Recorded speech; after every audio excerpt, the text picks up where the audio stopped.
Hello, my name is Marcus. I'm the compiler of a collection of therapy quotes entitled 1001 Windmills of the Mind, a collection of advanced self-help quotes taken from what's often called the psychodynamic or the psychoanalytic perspective, which long ago, as I understand, was referred to by some, or perhaps many, as philosophical medicine or narrative medicine. All part of the general gestalt and humanistic healing spirit to know ourselves and make the unconscious conscious. The first quote I want to read today is by somebody who makes a real appeal that if we make conscious what was previously unconscious, it taps into the innate capacity to make mature choices, healthy choices. But first, we've got to make the unconscious conscious.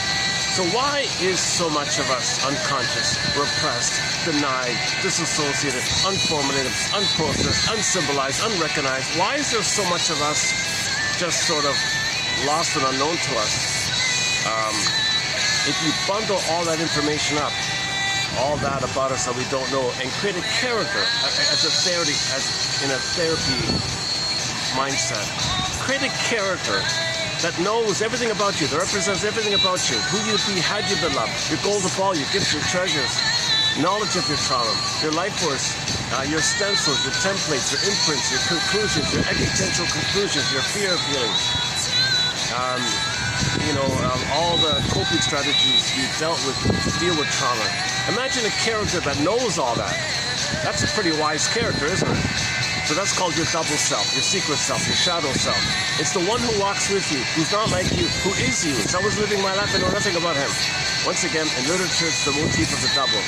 So Otto Rank has a classic essay called The Double, simply called The Double. It's just a short essay, but man, that's a great essay.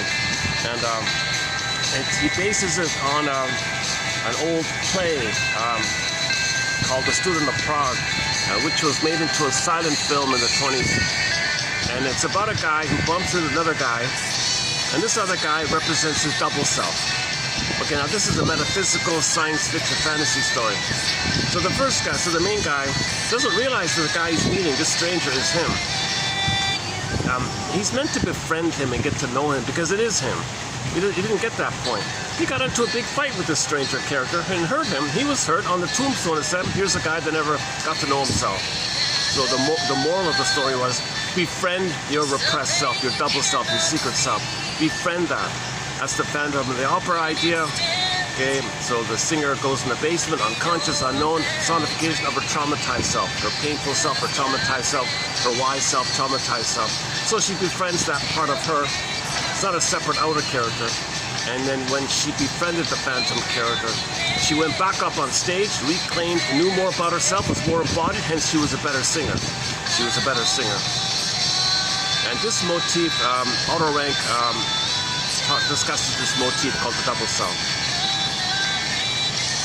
There's a film called That Uncertain Feeling, a little known film where the young lady had a problem, a physical issue, went to the shrinker man, well, that's from your secrets, that's from your stranger within.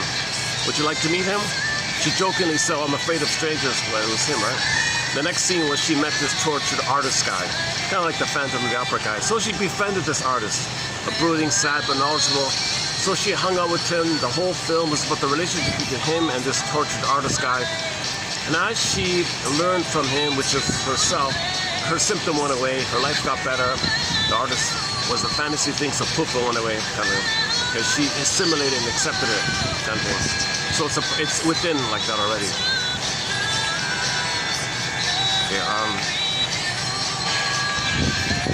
Okay, so back to the opening quote here. So Sprenger, is that his name, Sprenger? He said that if there's too much repressed and denied like that, you're dealing with a permanent emergency, a permanent fear, flash frozen anger, shown in the body in hypertension, either revved up or shut down one way or another, or dorsal spaced out. And your body reflects the permanent 24/7 emergency. You're not living and loving in the present. You don't see the reality of the present because you're still dealing with this archaic time when the baby thought he was going to be a goner. The baby was in peril. He thought he was going to perish. The baby was distressed, felt shame. He was crying, he was screaming, he was afraid. You build up the fear Okay, finally, they enter the anger character from the Inside Out film. Okay, imagine the flames popping up from anger's head, the fury and the rage, the flames. Imagine those flames spelling S-O-S. Imagine a baby in rage, and those flame letters are spelling S-O-S. So the baby was in a distress cry, crying for love. Mother, I'm gonna perish. Help, save my soul. Come on, mother. So the baby's anger and fury and rage is a cry for love. It's a cry for connection. It's a cry for relationality. It's a cry for safety. It's a cry for the connection. And it's not there. It's be goner. Now this is in a part of the brain that doesn't know time. Okay, the amygdala, the brain stem, okay, that original part of the brain that doesn't know time. The amygdala is there at birth, and the amygdala doesn't know time. The nervous system doesn't know time. The amygdala doesn't know time, and the trauma is not earlier kind of place. So imagine that a deep imprint was created, a deep learning, a deep conditioning, a deep hypnosis was created during a time of timelessness in the system. The cortex, the hippocampus, the seahorse-shaped part of the brain called the seahorse comes on later, around 3 or something. But at birth, the almond part called the amygdala is there, and that's where the memory is. So that's part of our survival self, our repressed self. And we're not meant to be frozen in fear and panic and rage and live that our whole lives. It's gonna rain or something, I guess. Maybe it's gonna rain, huh? Okay, yesterday I did this. Yesterday, the last video in the rain. That was kind of. It wasn't too bad. I set up and it started raining. I bounced around a bit, but parts of it were okay. The last video, yeah. This will be a lighter load.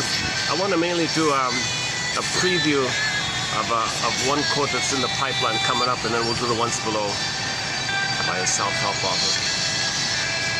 Yeah, this will be a lighter load. We've covered a lot of ground. We've covered a lot of excellent quotes from Bergler. Recently, Edmund Berger, his theory about psychic masochism, a huge, interesting discussion. Recently, we played a very rare, possibly the only surviving audio lecture of him. It's 50 minutes long, done in the 50s. Luckily, somebody saved it. A university saved it. It's on their archives. And we discussed his theory about psychic masochism. Man, oh man. In the last video, you know what? The last video, I tried to provide a summary of it. If you go to the short section, you'll find a 6-part, shorter, like 6 shorts. So 6 times, so roughly 15 minutes, let's say. In 15 minutes, maybe you can get a glimpse of this thing called psychic masochism.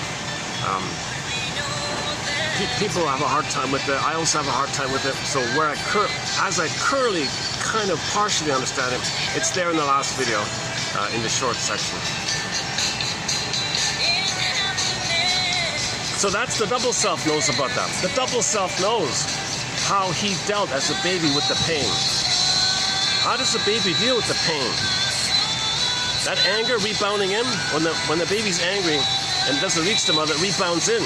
How does the baby deal with his own anger rebounding in on himself? Now remember, anger is the cry for love, but it turns to anger, it rebounds in. How does the baby deal with his own anger at hitting himself on the inside? How does the baby deal with this phenomenon? Okay, as just mentioned, check out Berger's theory about this, called psychic masochism. So that's in the double self. And the idea about camouflaging it, and then the idea about the ego ideal, and the unconscious conscious, and the departments there, and the idea of sublimation. Can it be 51? Can you get over the 50 mark with sublimation? So,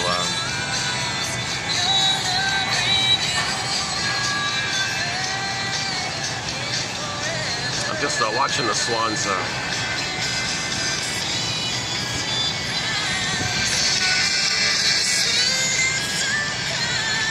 Let's jump to that quote then. I have to turn off the music for it.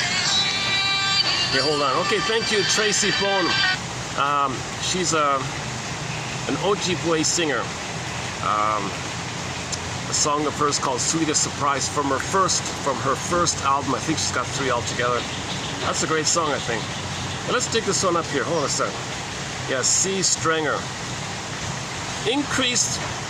So in other words, maybe this quote here kind of captures in very general terms what the positive spirit of psychoanalysis is all about. It's mainly here, I think, in general terms. Okay, here we go. So let's go to 3122 for a preview of it. Increased self-understanding constitutes the major factor which enables and propels therapeutic progress and change. Okay, increased self-understanding. So these quotes just are nudging us a little bit, making us think a little bit, helping us to free associate with.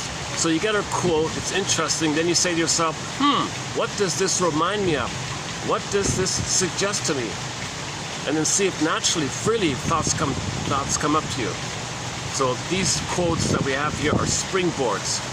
They're pieces of the puzzle, no perfect answer. They're all pieces of the puzzle and springboards, like that.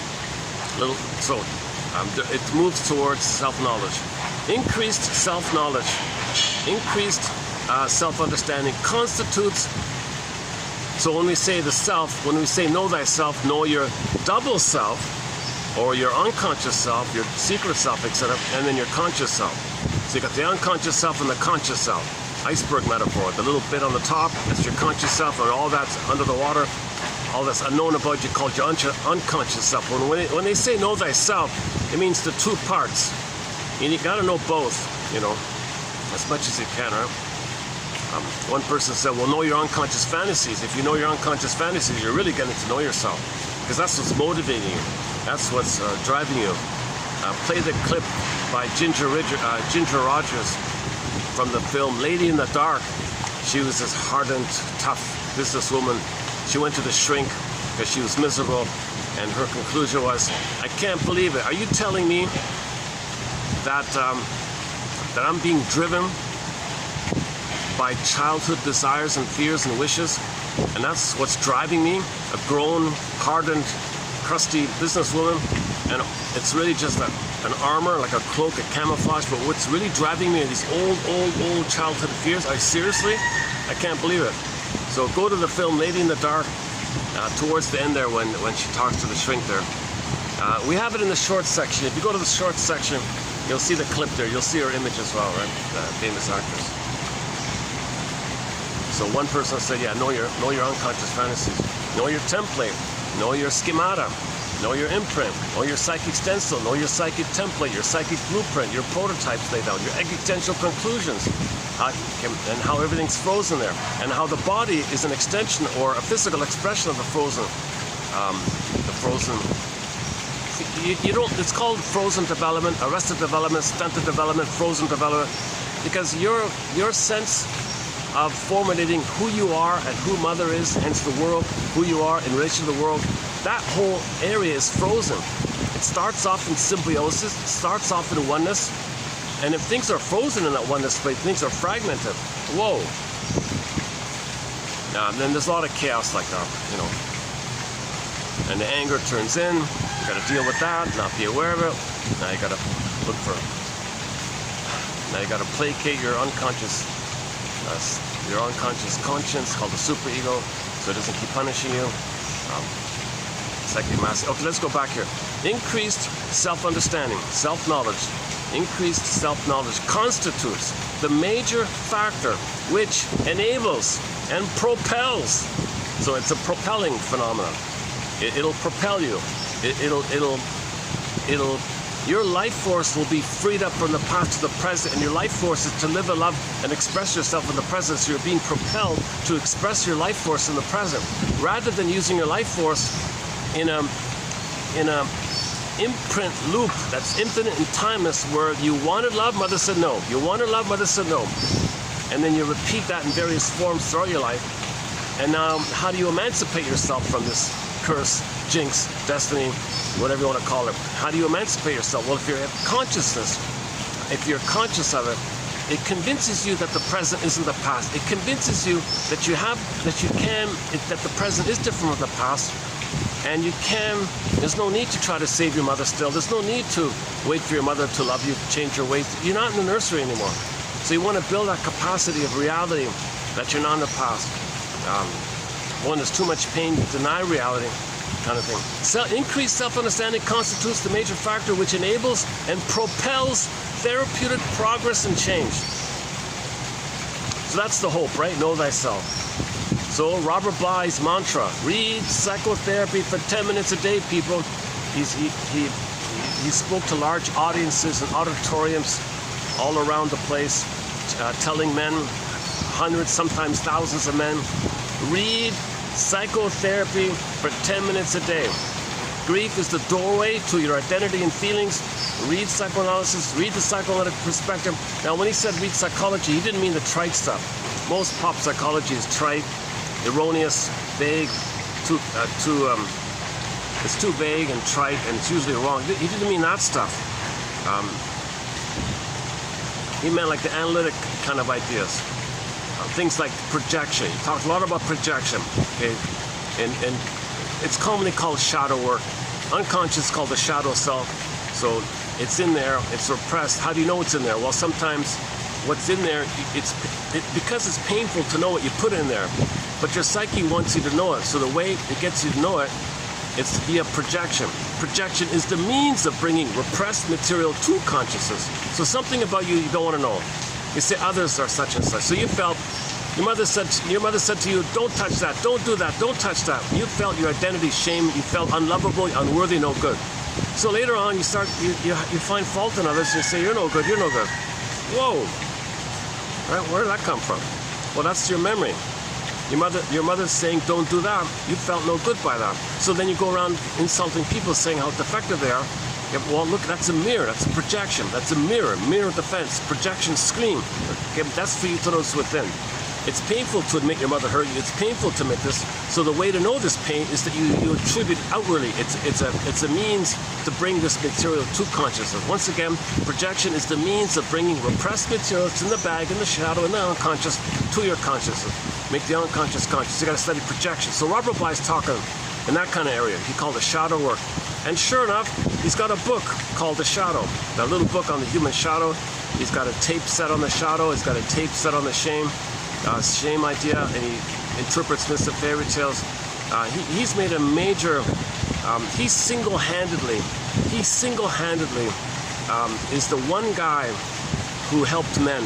You know, mainly in the 90s, about self-awareness like that. No one was doing it for men. He started off helping women, actually. You know. And then men said, what about us? Okay, well, seriously, you're interested? I kind of didn't know it. I didn't think you were or something. He was kind of scared about it. So he faced that kind of area. And sure enough, he became the leader of the men's movement, right? Now, it's not perfect and all that. There's a whole gaggle of characters surrounding him, handlers and watchers, and, you know, he was really, it was diluted and muffled, because he had to entertain and babysit all these characters. And so it kind of got poisoned in a way. But if you can kind of filter out a little bit and save what he says, and you know, you can even watch how he handles the other characters a little bit. So he still managed to hold his ground despite what he was surrounded with, and be helpful like that. So a lot of people appreciate it, a lot of people sense this, a lot of people feel this, and he won a lot of awards and accolades and all that. Numerous biographies on him, and think of him, you know, kind of like Rod Serling or something like that. You know.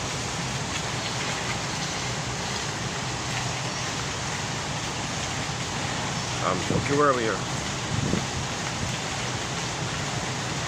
Okay.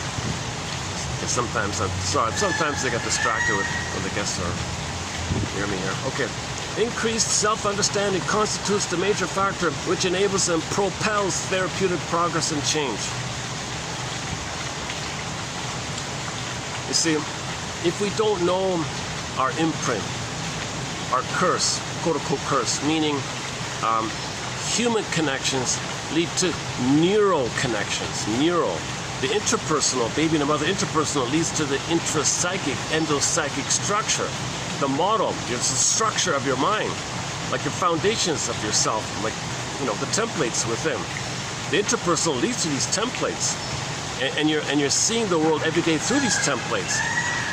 And so every day you see things through that lens, you know. And if it's a problematic template, you're not really seeing the present. You got to distort, you got to provoke, you got to misuse, you got to twist, you got to fit the thing that you're seeing here, like a huge bias, cognitive bias, perceptual bias. You do it again and again. That's Bowlby's take on the phrase repetition compulsion. You're doing it again and again. Okay. One sec.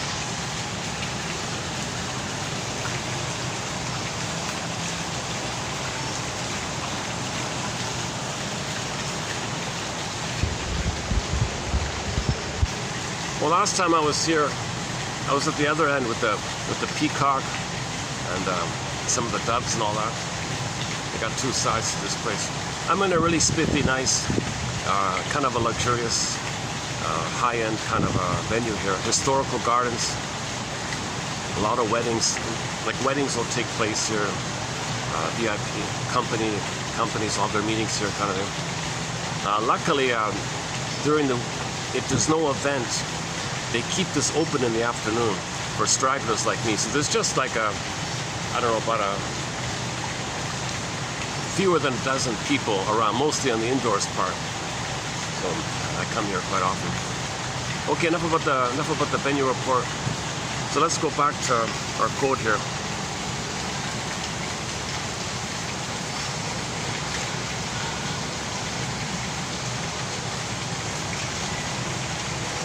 Okay, increased self-understanding constitutes the major factor which enables and propels therapeutic progress and change.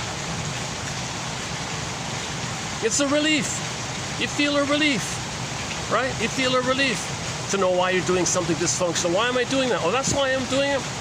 You gotta be kidding me. What a relief. I don't have to do that. You mean I feel guilty all the time? Why do I feel guilty? You mean to tell me that's what babies do when they're traumatized? They feel guilty to get along with the mother, to have a harmonious relationship with the mother, to take upon themselves to feel guilty? You mean that I did that because I was trying to have a connection with the mother? I made myself believe wrongly that I'm guilty? I did nothing wrong. No babies do anything wrong. Come on, common sense here. No babies do anything wrong. No babies do anything wrong. But when babies are hurt and traumatized, they feel pain. The pain means they did something wrong, they think. They're being punished. Why do they feel pain? Maybe they're being punished. Mother doesn't meet the baby's needs. Baby thinks he's defective. That's called shame. Defective. Mother doesn't want me. I'm shame. And being shame and defective, that means I did something wrong by being defective. Holy, you know what? Baby tries to save the mother. Mother, what do you want? What do you need? What can I do for you? How can I fix you? Can I cure you? Can I please you? Can I make you be a loving mother? No, I can't. Guilty again. And so on down the line. So you might have this kind of loyalty to dysfunction because you're still trying to save the mother. And you're afraid to be happy because then you're going to be disloyal to the mother. So you're always unknowingly guilty like that. And you may mask it, of course. So you can liberate yourself when you give yourself some self-compassion of that. You're born inherently to be loved. You're born to be socially cooperative and Freud and play and joy and you're born to be embodied. You're born to be to have the golden ball, the radiance of the embodiment and soulmate, the beingness called the feminine. You're born to have the gifts of the real self and all the capacities of the real self. Like you can make I statements, you can have intimacy, you can have creativity and play and spontaneity, you can communicate. You're not afraid of voicing your truth because you have a truth to voice. You have a truth to talk about. That's called making I statements. You make a mistake, we all make mistakes. Well, you have the ethics and the morality and the virtue to articulate things that you feel badly about. You share that, and you repair things like that. If you're triggered by any chance, well, you can talk about the antecedent. You can share the antecedent, the contents of that antecedent with your partner, and there's intimacy by sharing the antecedent. Once again, if you're triggered, it means there's old stuff coming up that you haven't processed, so you share that information. So you can make I statements, you can get more losses because it's I there. Joy wants the counsel. Blue jay, bluebird of happiness within. Okay, called beingness and embodiment.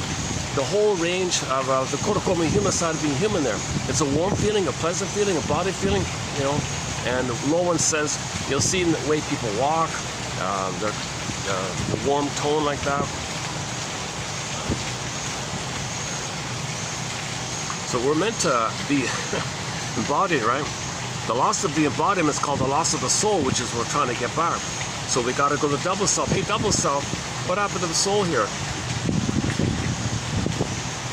Well, that's right. The soul flew away. What do you mean the soul flew away?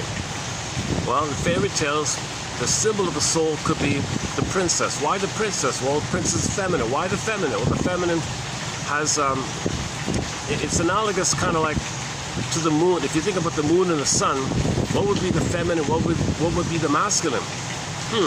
Well, the sun is kind of bright and active and doing, right? The sun is kind of still and calm. Well, usually women with their babies are kind of calm and still, and the uterus calm. So we associate the feminine with the moon. Okay, with the moon and the beingness and the calmness. So we'll say the feminine is the soul, the beingness of your embodiment. So the sense of beingness and embodiment, they would call the soul, and soulmate called the feminine, the feminine. So the feminine would be symbolized as the princess. Hey, unconscious, what happened to the princess? Well, she morphed into a bird and flew away. Why did the princess, my soul, morph into a bird and fly away?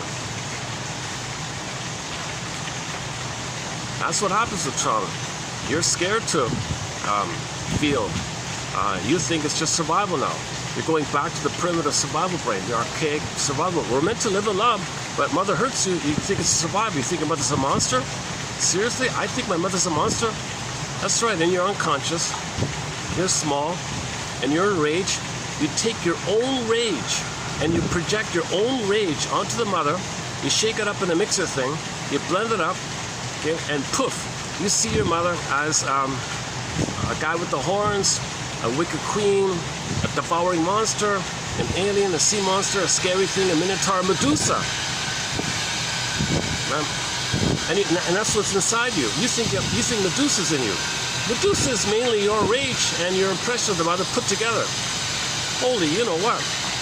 Oh my God. Well, how do I live if I think my mother's a monster? Well, you bury it, you put it in a separate psychic bin, and then hallucinate a goddess called psychic splitting. Well, I'm lying to myself. That's right. That's a major crime. You're lying to yourself big time, but you're trying to survive. You're not hearing me too well, right? The instruction. One sec.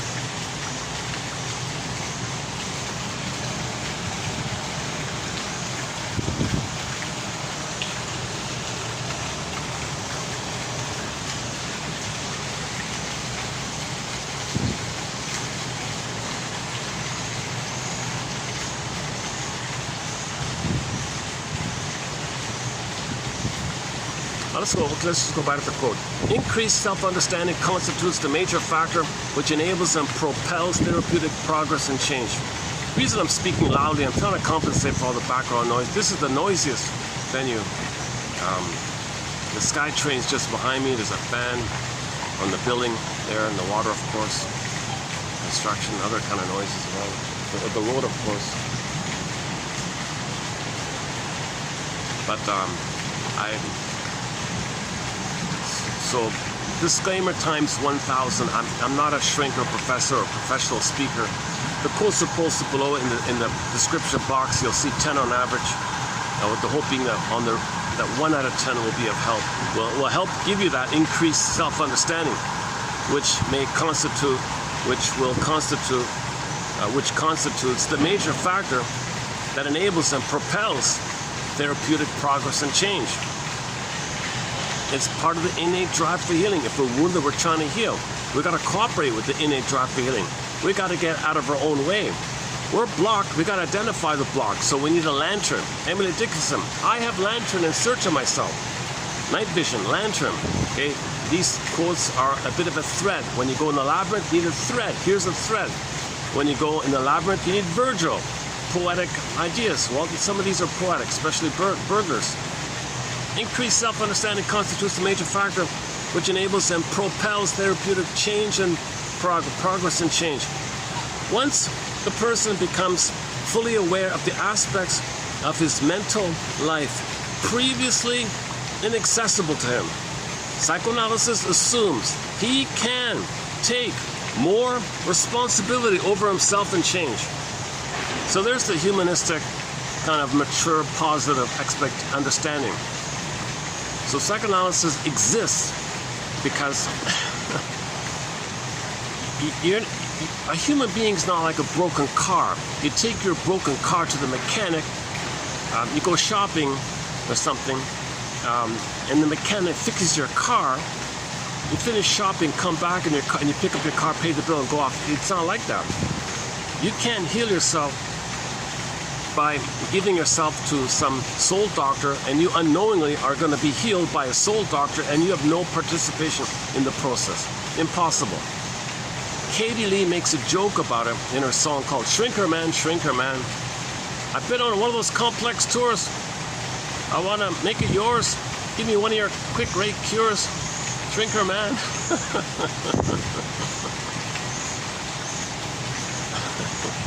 Should we play it quickly? Let's quickly. It's only like a minute long. It's only like 2 minutes long or something. Well, so let's play Shrinker Man for a second here. Yeah, Katie Lee.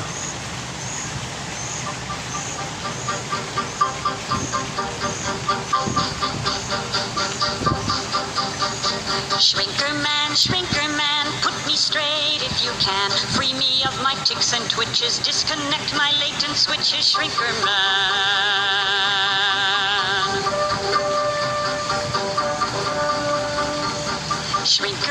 Shrinker man, wise me up if you can. Air my problems and excuse me, sympathize and unconfuse me, Shrinker man.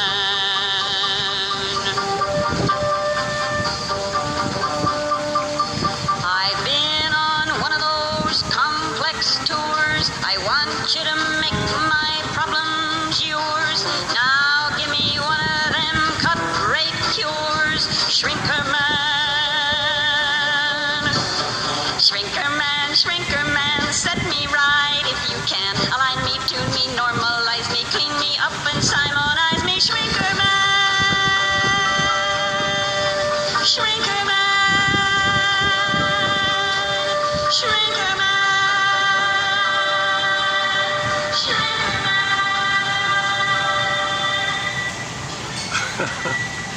We have five songs on our soundtrack by the Katie Lee. That's one of them there. Her big hit is called "It Must Be Something Psychological," and 3 other excellent ones. Really good songs. She's the only one to really specifically write songs about the therapy process. That's just a tongue-in-cheek kind of fun song. Wouldn't it be nice? I've been on one of those complex tours. Shrinker man, I've got a guilt complex, I've got a money complex, I've got a someday complex, I've got an either-or complex. I'm repeating, I've got a mother complex, a father complex. I got some kind of complex, I've got some kind of neurosis, a complex, I'm dysfunctional, complex.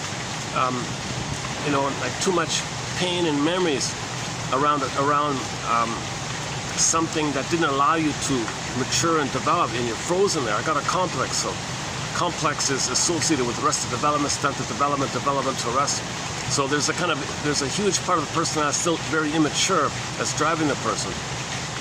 Other parts in the person's life might be okay, but in terms of happiness and relationships and identity and feeling, there's a complex. There's some like blockage there. Shrinker man, I want to give you my complex. Can you fix it?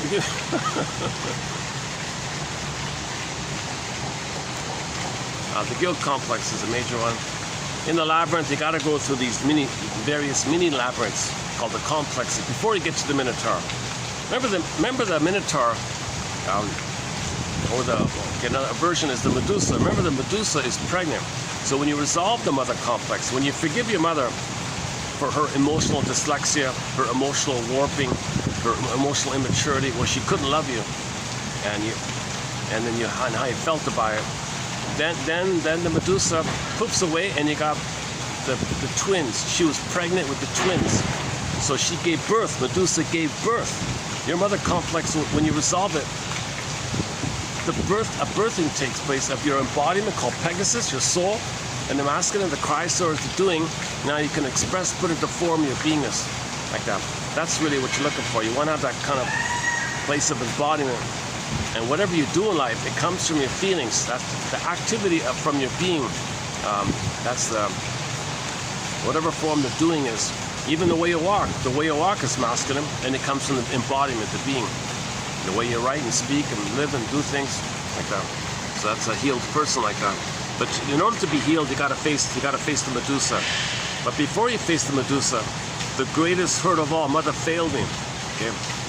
Before you face that, you gotta face these preliminary things, like the guilt complex, the money complex, someday complex, okay, illusions and rescue fantasies, and someday, revenge fantasies, Calionic fantasies. I'll treat others the way mother treated me. I'll show my mother up. Things like that. You got too much pain because you're repeating the thing in the past because it's always issue of survival. You always feel like there's a trauma bond means you're always in survival mode. You're never really living and loving and trusting. You're always like in survival mode. So in the relationships, it's still like a survival thing. Is it love? No, it's just survival. You think you love someone. If it's a trauma bond, no, you're still trying to survive the past. Everything's just survival. You feel like you're in a frozen, permanent, 24/7, flash frozen fear emergency. So you feel like your whole life is one long, permanent, timeless emergency. So you got to get out of this freezing thing. Okay, you want to relax and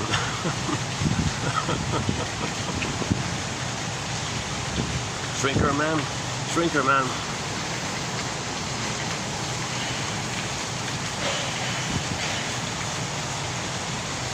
Where are we? Okay, let's dig up that quote again. 107.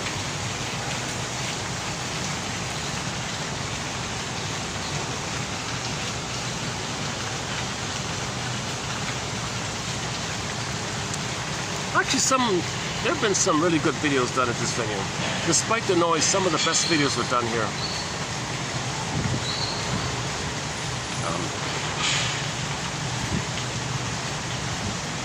Okay, hold on a sec. Okay, again, increased self-understanding constitutes the major factor which enables and propels therapeutic progress and change. Once the person becomes fully aware of the aspects of his mental life previously inaccessible to him or her, psychoanalysis assumes, or dynamic psychotherapy, depth psychotherapy, analytic therapy, any kind of therapeutic model that takes as its premise the need to make the unconscious conscious. Psychoanalysis is just the general umbrella term. There's various branches of it, right? Object relations theory, developmental object relations theory, Any analytically minded therapist is in that area. So psychoanalysis assumes he can. It assumes that she can, that they can take more responsibility over themselves and change. Psychoanalysis is the paradigm of a non-directive psychotherapy. No one tells you what to do here. No one ever plays steps in the role of parent. Psychoanalysis is never about the therapist being a parent, a substitute mother, substitute father, nothing like that. He's helping you to analyze yourself, to shrink yourself, to be aware of yourself. He's aware of you. He points out, he maybe guides you to see your blind spot. Then you have the capacity to imitate him and see your own blind spots. So there's no parental thing. You interpret the parental failure and how you and the need to mourn that. And he's a caring witness, of course, and he wants to help you break free from that. But he doesn't do anything to you. He doesn't hypnotize you. He doesn't do anything to you. There's no even his interpretations don't. The feedback from the therapist is just tentative. And what do you think about it? And what comes up to you? I noticed you said this. Did I? Yeah, you said that. Oh my God, you're right. I did. Yeah. And you see what else comes up. Just here's this. Oh, here's the.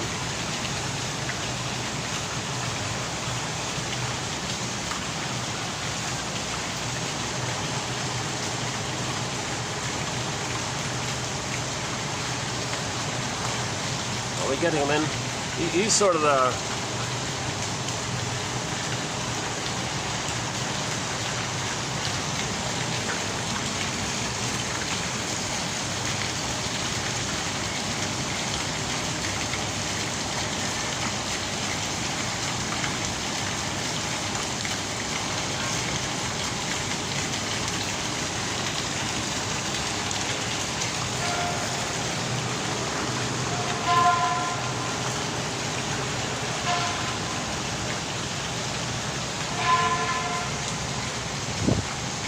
again.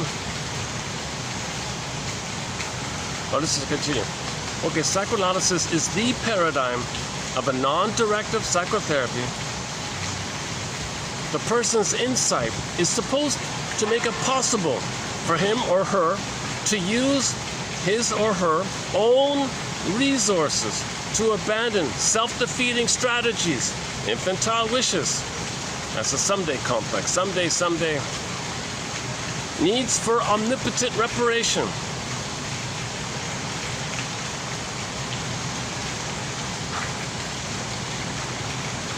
Your lesion of your narcissism. No one can do that for you, right?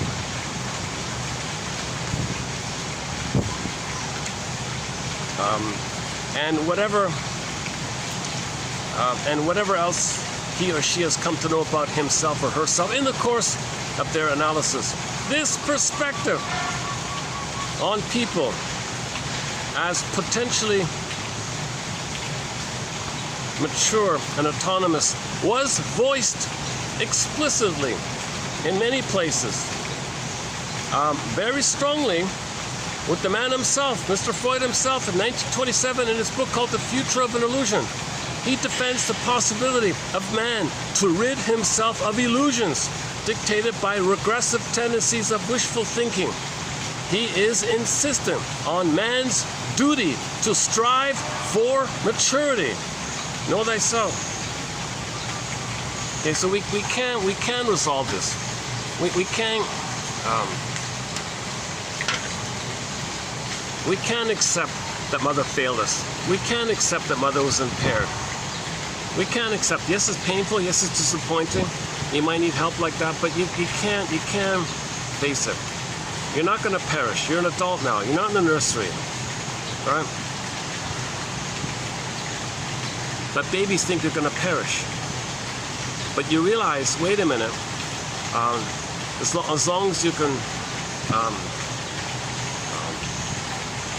as long as you have a job and a roof and you can buy your food and all that, you're not going to perish, right? You have some friends around, you're okay, basically. But the baby has nowhere to go. He's totally 100%, 1,000% dependent on his mother. And if the mother's not around, he thinks he's going to die, right? And that's what you got to update. You're not in that place anymore. But that part of the brain is pretty stubborn. This stubbornness in us, the superego, is pretty stubborn. So you're kind of wrestling with this, wrestling with destiny, or wrestling with this. Lucy Holm calls it wrestling with destiny, wrestling with this imprint, wrestling with the traumatic script, wrestling with repetition compulsion, wrestling with this old belief, wrestling with your neurosis. Anyway. So the more you can make yourself conscious, the more you have that chance, right? That's an old quote from long ago. Never would have noticed it if it weren't for Mel Faber. Mel Faber quoted this one. I thought that's up. Okay, let's go on here.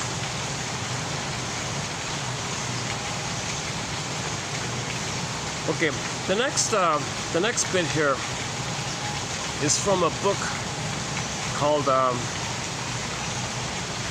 a little like a pamphlet Q&A kind of book by a guy named Andre Tridon, 1921. I just found it this morning, actually.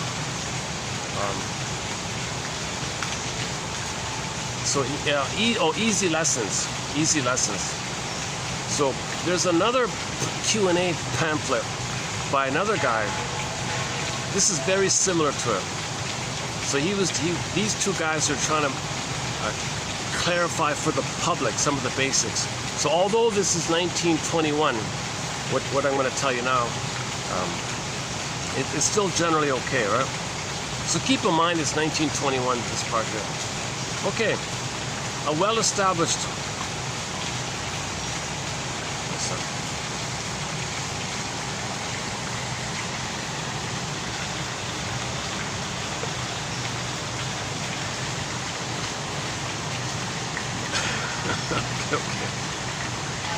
Okay, this is mainly Okay, I'm just sticking to the chapter in his Q&A about what is neurosis. What do you really mean by this word neurosis, dysfunction? What can you spell that out a bit for me? Can you spell it out? So he wanted to spell out for the general public that we're homo neuroticus, homo dysfunctionalicus, homo traumacus, homo neuroticus. That's the theory. Berger would say everybody has a department of neurosis. Everybody has a healthy department called sublimation. And so we all have different departments. You got to think in those kind of terms. Okay. A well-established and recognized neurotic ailment assures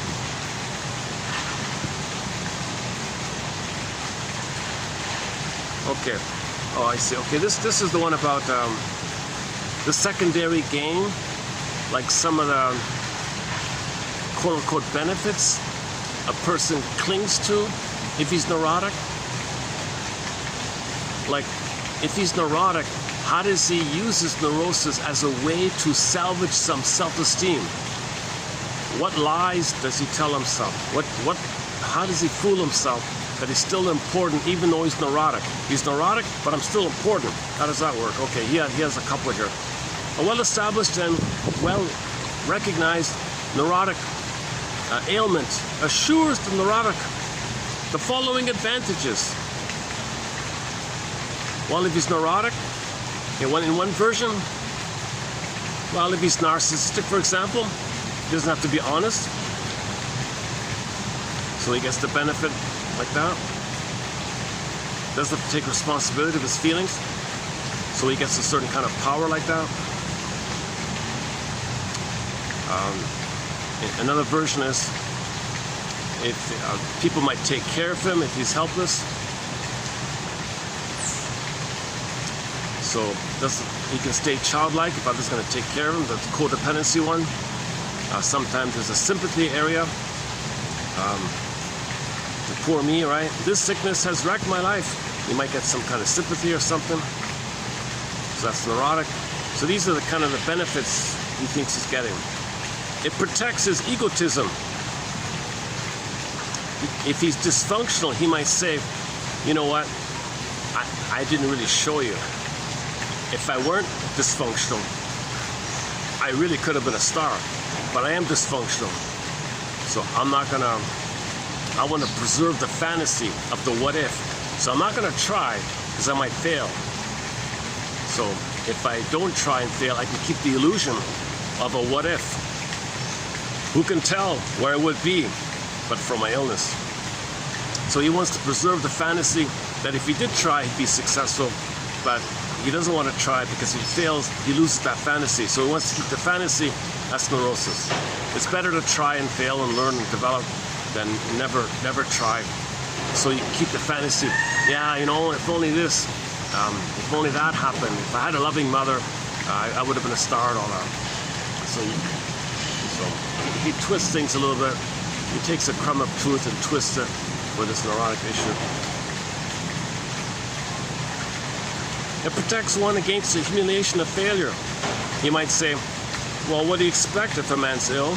What do you expect of a person if he was traumatized? So it protects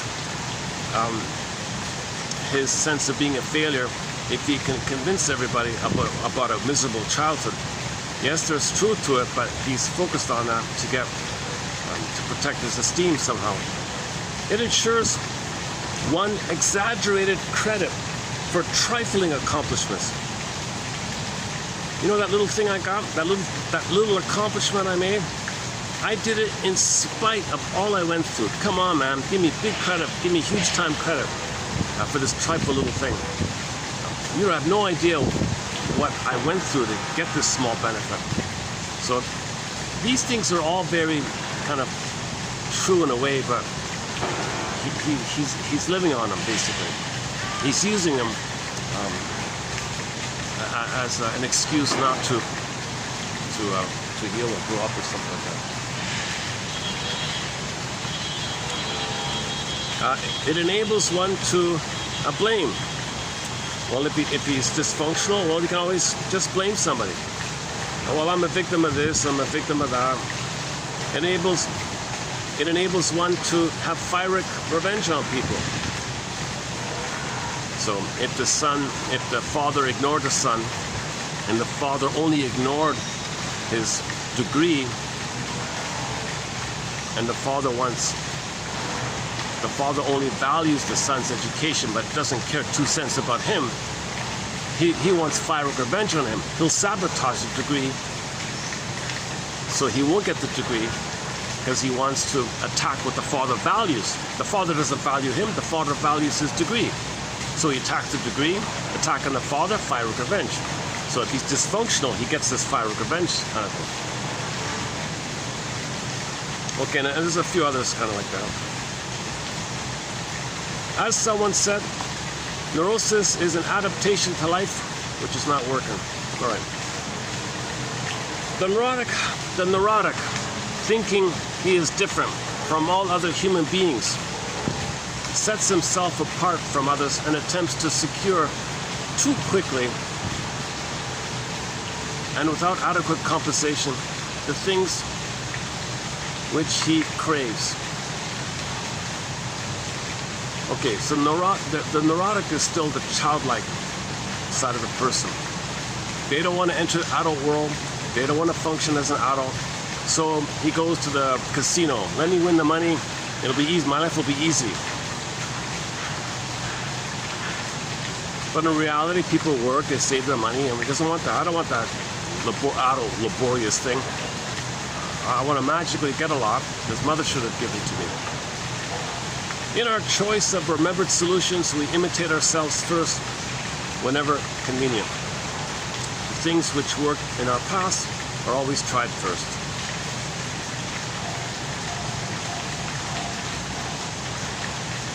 If a mother allows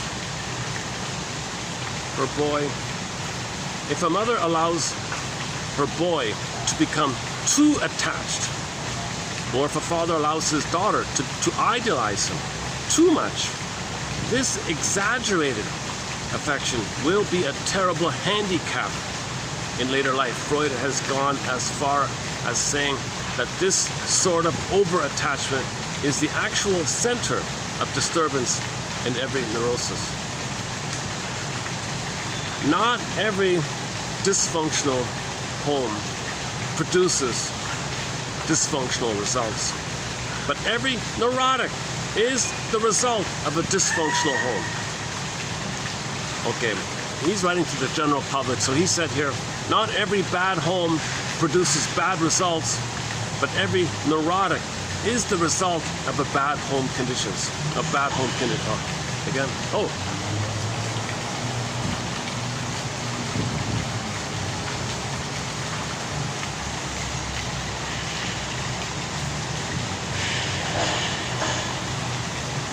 see if I can catch him the next time. It's pretty cool when he flaps his wings.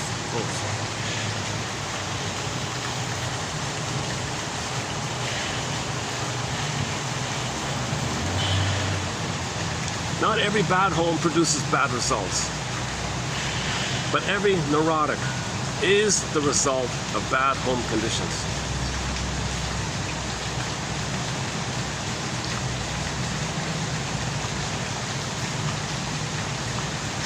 A second.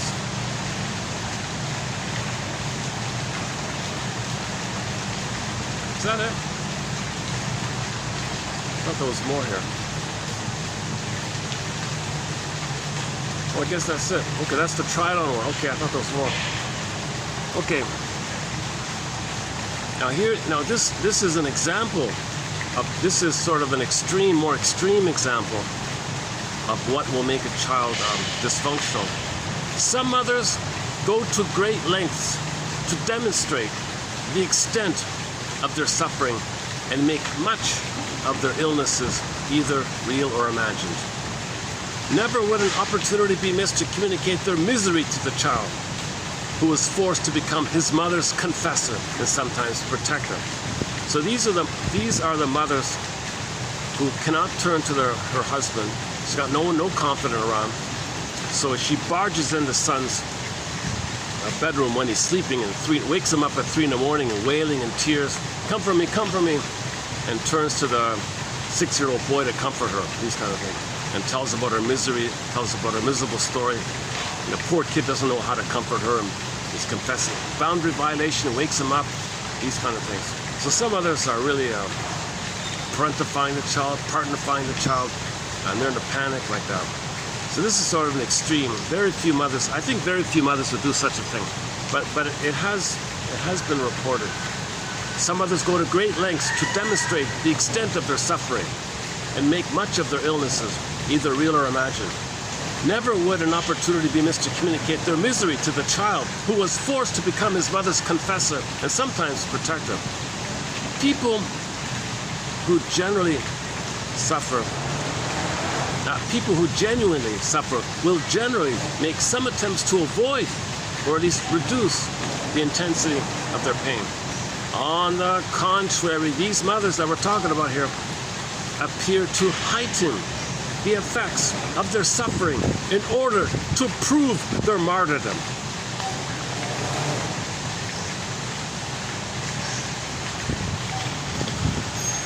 Some of them even neglected their own physical health in what could only be described as an ostentatious manner, pretending that they had no time to visit the doctor or claiming that it wouldn't help.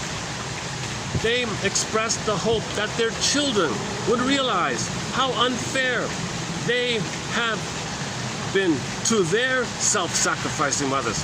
Okay, these are the guilt-tripping mothers. These are mothers. Look how I'm suffering because of you. You caused me pain, little boy. You didn't do what I say. I feel pain. I'm suffering, wailing, crying because of you. Oh, mother, okay, I'll fix it. It is irrelevant to a child whether the mother is actually ill or only pretending. The child who becomes dysfunctional or neurotic trusts his mother and accepts her statements on face value. Now, to the extreme of this, okay, a kid exposed to this, to the umpteenth factor, may end up in the hospital, in the psych ward or something, if the mother does this kind of thing. So this is a question of degree. So the mother's parentifying the child. The mother's rights. I made you to find me. I had the right to have you so I could find myself. My mother never loved me. I have the right to be loved. I made you. I have the right to be loved. You're going to love me, baby. Well, the baby says, hold the phone, mother. I can't be your mother. I don't know what you're talking about. I have a right to be loved. You're going to love me. And I made you for that. I'm not a thing you use. I'm a human being. Babies are human beings. The rights of babies, the rights of infants. I have a right to be loved. I have a right to have a mother. No, I have a right to have a mother, and you're going to be my mother. Holy, you know what? Of course that kid's going to be dysfunctional like that. Play the clip from the Medic Show, Season 1, Episode 6, where the son realized his mother had MPD. It clicked on me. You've got full-blown MPD. I'm out of here. And a dramatic episode. And another Medic one called When Mama Says Jump. He also says, live your life. Live your life. I can't live. I can't live the missing mother that should have existed for you. I can't play a dead person. I can't play a missing imaginary dead person for you. I'm a me. I'm not this imaginary figure. And she hit him. She hit him. How dare you? You're supposed to take care of me. Mother's rights. Oh man. So mothers who have this demand, this aggressive, controlling demand, because they have a narcissistic injury of an existential fear that mother wasn't there for them. So they turn to the baby for that. They have a baby even for that.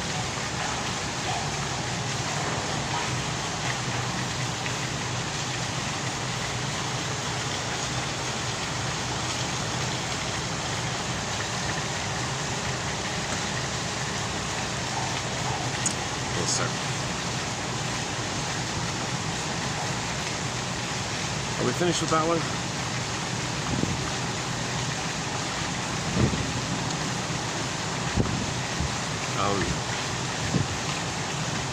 Okay, so we did that one. Oh, that's an example. All right.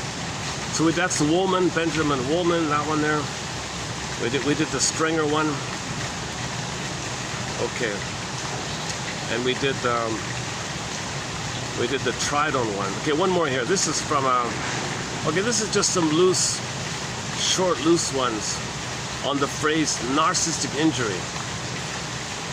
So babies have narcissistic needs called self-object needs, symbiotic needs, oneness needs, blissful one needs, all babies think they're kings and gods, and mothers have to play that role for that up until 18 months.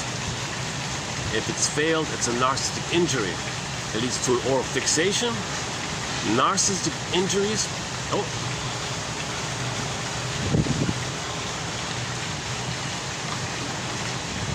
I've watched these two birds grow up. There's 3 swans here, the main one and the 2 babies. A year ago, the venue brought these 2 babies in, and they've grown quickly, and they're full adults now. It's kind of nice.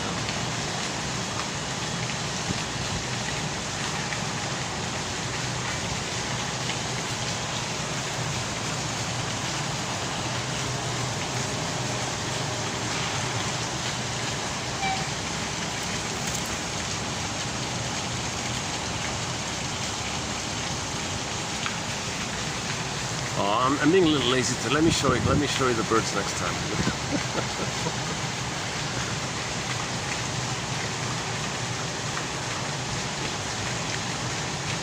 Okay, so weaning trauma is a narcissistic injury.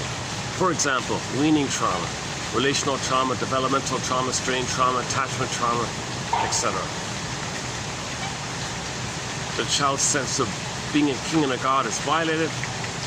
The mother's meant to hold that until he gets out of it. She breaks it, so narcissistic injury.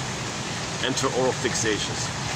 Oral fixations are symbolic mothers to give you fantasies of having the mother, and for a moment with the fantasy you get the good feeling. So you develop an oral fixation.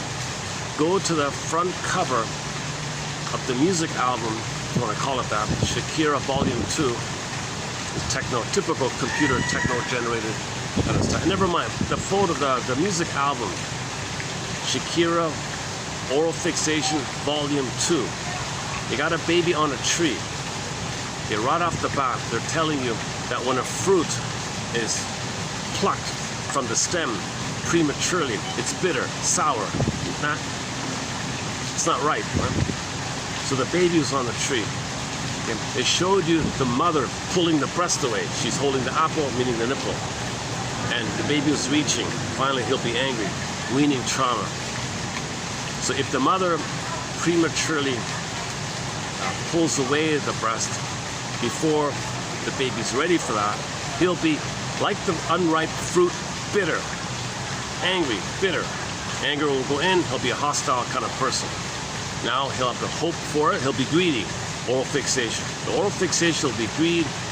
Okay, smoking, drinking, gambling, promiscuity, okay, demands, controls, addiction to perfection, just kind of infantile stuff. So this is due to what's called a narcissistic injury, a narcissistic lesion, or narcissistic oral fixation. Similar idea. So these phrases are part of it. The fragile parents may become over-invested in their children or over-identify with them to compensate for their narcissistic injury and avoid the work of mourning. Yeah. Back to the medic show about the sports guy. He was going to be a jumper in the Olympics or something. So the woman's husband died, right? But she lived through him. He was a star, and she was what they call a complementary narcissist, a voyeur narcissist. Okay, she lived through him in a symbioticness. So his stardom was her stardom. His esteem was his esteem. She had no identity. She lived through him vicariously. So when he died, she felt empty. Son, you fill in for him. He said, I can't play a dead man's role. And she freaked out and started breaking things. He saw her get all upset. Some parents who are not happy, some couples who get married and they're both narcissistic, a lot of tension between them. So the first kid often is going to be, they're going to support their academic success, sports success, because if the first kid can be a star, they can live through them. So he plays the hero role, and the parents just vicariously live through the star. That puts a huge pressure on the firstborn like that. Doesn't work. Whatever success he gets or doesn't get, it doesn't work. Second kid's going to be scapegoat. All the anger that built up, they're going to dump on the second kid, and all the hate, it's going to be discharged onto the second kid because the parents can't express their hate on each other. They need the third, the scapegoated kid. The second kid's going to be the scapegoated kid. So the first kid gets all the money and the glory because he's being used as a narcissistic extension of them so they can vicariously feel important if the kid's important. If he's a star, they're a star. If he's the ideal, they're best, then they feel the best. Narcissistic legion, narcissistic ego ideal, ideal other. They want the kid to be the ideal so they feel narcissistic reparation. Because if they don't have that, their own anger rebounds in on themselves. So they're really demanding that, like that mother in the medic, she was demanding the kid be an Olympian and all that. Okay, there's more about the Murray Bowen's thing about the triangle. You need a third of dispersed attention between the two. Because there's tension because they're both narcissists. They don't make I statements. They don't have a flow back and forth. They don't have a creativity and a love and a mutuality between them. It's a utilitarian thing. You play infantile God, I play infantile God. We take turns playing big shot. What about the anger? Well, first, the narcissistic esteem will be for the first kid, and the anger will be dumped on the second kid. Or sometimes the first kid gets all the anger, and the second one will make it. Whatever it is like that. Or family systems theory like that. So that's a huge topic, that one. The fragile parents may become over-invested in their children or over-identify with them to compensate for their narcissistic injury, and then they don't have to do the hard work of mourning. They don't got to look at themselves. They don't got to mourn. They have externalized living, outer living, like that.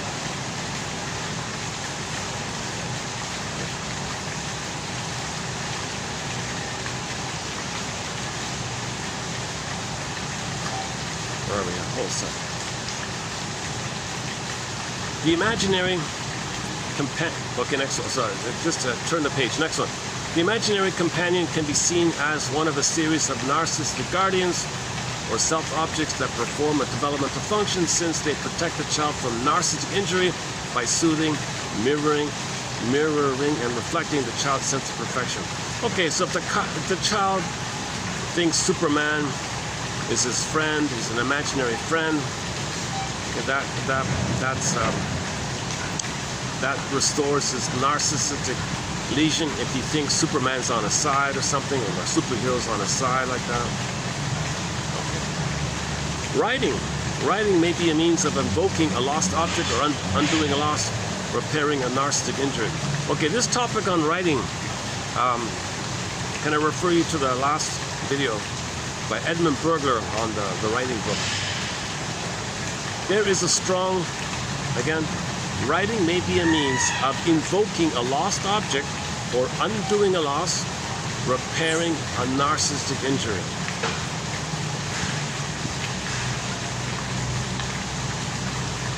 So writing might just be a form of fantasy now, in that way, like the kid playing, like the kid with the imaginary friend. Okay, there is a strong pull to respond to our narcissistic injury with narcissistic rage. Yeah, back to season 1 episodes, the medic episode entitled When the Mother Says Jump. You saw her narcissistic rage. She was throwing the furniture around, kicking things, breaking things, bashing things, throwing, because her son didn't go to the Olympics. There is a strong pull to respond to our narcissistic injury with narcissistic rage, to lash out against those we see as responsible for our pain. You see? So that mother didn't want to face within her anger at her mother, creating the monster image. Puts the monster image on the son and blames the son for her pain. She can't look with him. She's not looking with him. The severe narcissistic injury around school and her intellectual capacities had made dyslexia an organizer of wishes to perform and to please with corresponding fears of failure and the loss of our individuality. This is our first quote on dyslexia. I'm not too, I thought it was really interesting. So dyslexia, you want to perform, you're afraid, words get mixed up. So you're trying, but you're afraid, and the letters get mixed, so you fail with the misspelling, but you try, but you're afraid, and the fear made you blot out, and the next letters came in, and the next letters go, then you relax, the next letters came in. Why are they reversed? Because you were so afraid.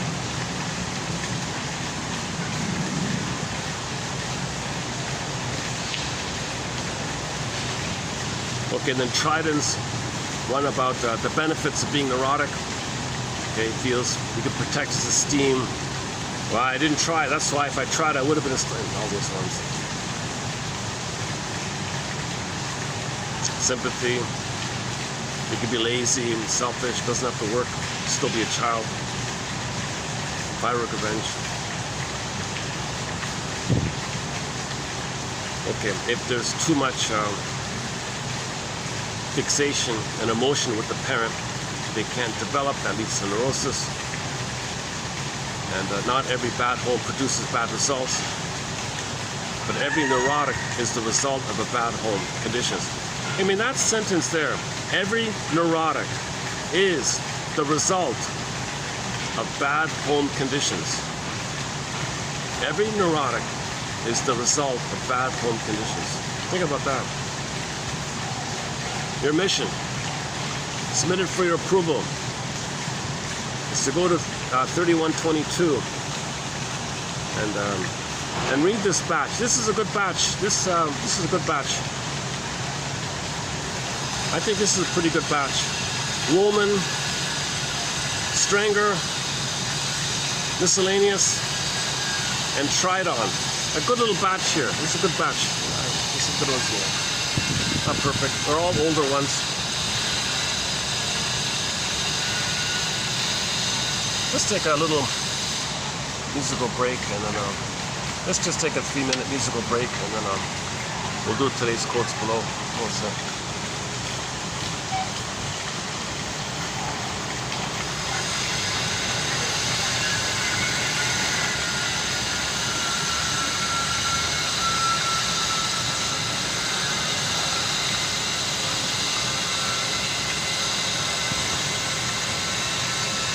I've never played this song before. I want to try out this song by the band Cashton. We've played several of their songs in the past. Excellent band, the Cashton band. Here's another one of their songs. Let's give this one a try here.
guy, Claude McKenzie, most of the hits, the lead singer, they had two lead singers, Claude McKenzie and the other guy. Most of the best songs were by him, Claude McKenzie.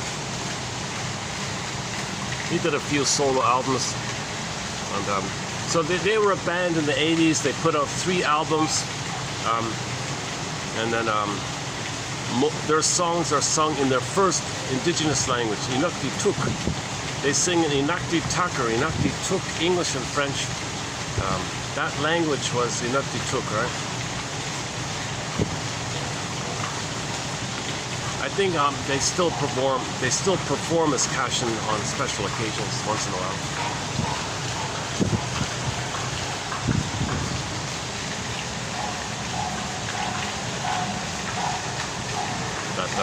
They got some great songs. That's not really one of their hits, but that's okay. Let's go on here.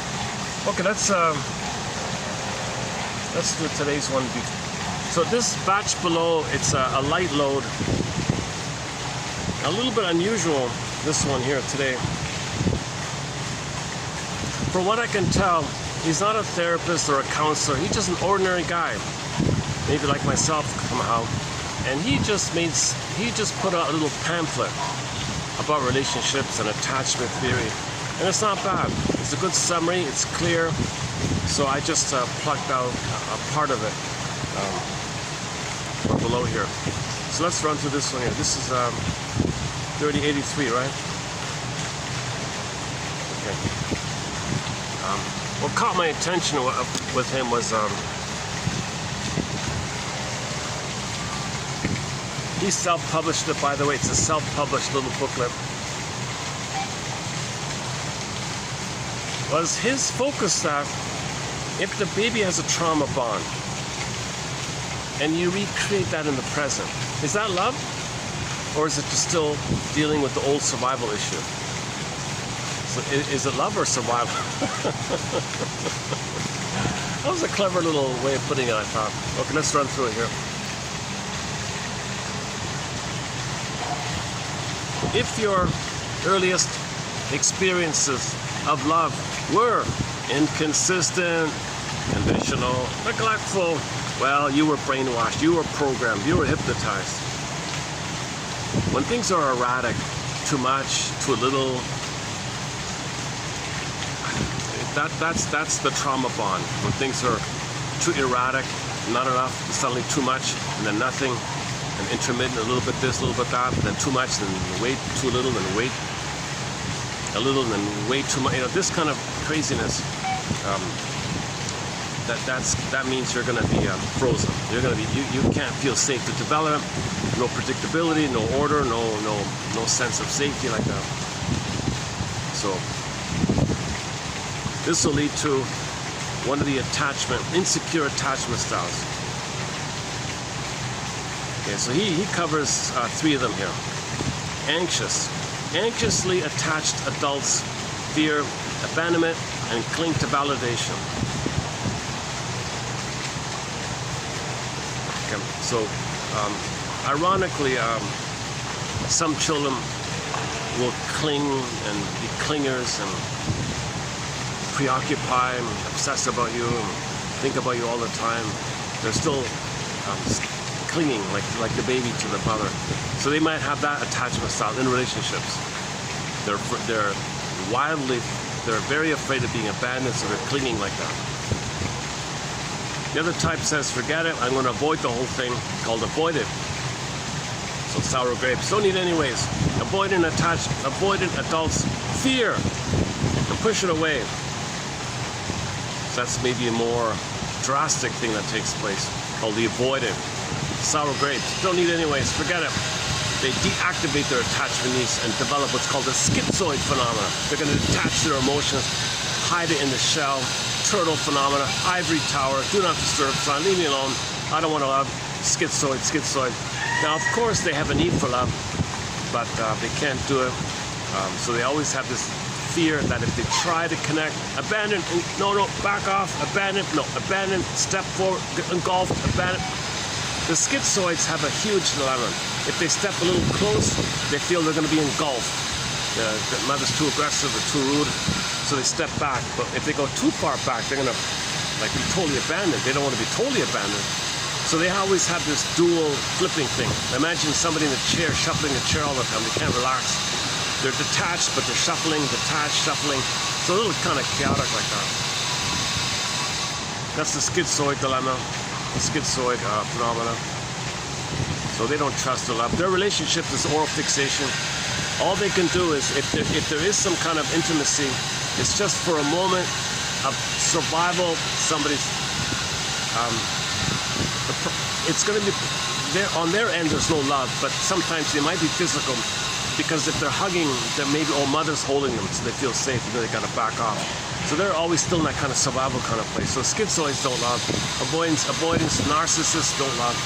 If the inner life is shut down and withdrawn, narcissism is like that, bullyism, egoism, all the schizoid types.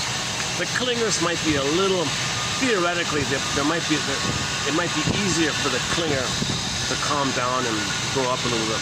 But the stingers, the avoidant ones, the schizoid ones, they're more afraid in the area of love.